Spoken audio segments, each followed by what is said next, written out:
My fiancé slept with his ex in our honeymoon suite the night before our wedding. So I turned our wedding into their public execution, leaving him at the altar crying and her the center of unwanted attention, both broken and humiliated. When I met Toby 3 years ago, I thought I'd found my person. He was working temporarily in my city, and I swear he was perfect. Like the kind of guy who remembered how I took my coffee and would surprise me with flowers just because it was Tuesday. When he proposed and said we needed to move to his home state for his career, I didn't even hesitate. I gave up my job, my friends, my rent-controlled apartment, everything. Because when you find your soulmate, you make sacrifices, right? The thing was, loneliness hit me hard after the move. Toby traveled constantly for this permanent job, and I knew nobody. I'd spend nights crying in our empty apartment wondering if I'd made a mistake, but then he'd come home and hold me, and I'd convince myself it was worth it. Meeting his mother should have sent me running. She looked at me with this fake smile and said things like, "How sweet that you gave up your little career," while constantly mentioning his ex, Jennifer. His dad was kind, but would barely speak because his wife would literally dismiss him anytime he tried to be nice to me. She had keys to our place and controlled everything, including which couples we could be friends with. I started feeling like I was losing myself, but I loved him so much I just kept making excuses. The wedding planning broke me down even more. Every choice I made got overruled. Her venue, her flowers, her guest list. She actually brought photos of Jennifer to my dress shopping to show what suited her son's taste. I went home and sobbed that night, but Toby was traveling again, so I just buried it. Then she insisted on inviting Jennifer to the wedding. I finally stood up for myself, but Toby said she was just a friend now, and his mom really wanted her there.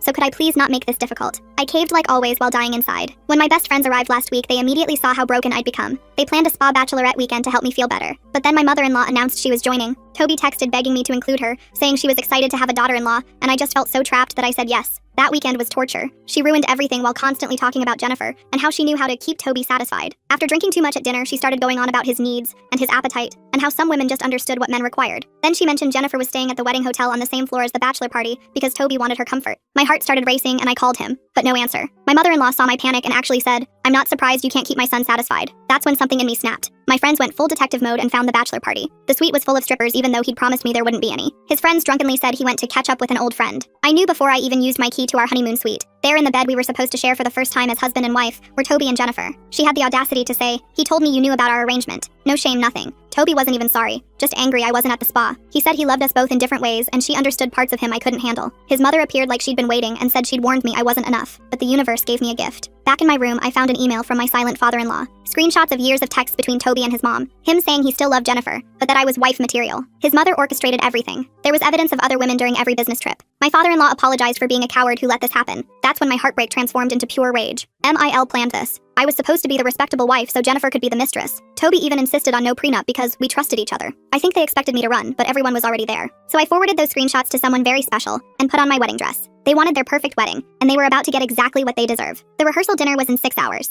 I stared at my reflection in the hotel mirror, the wedding dress hanging behind me like a ghost. My hands weren't shaking anymore. That surprised me. After everything I'd discovered, after the rage had settled into something colder and more precise, my hands were perfectly steady. I picked up my phone and scrolled through the screenshots one more time.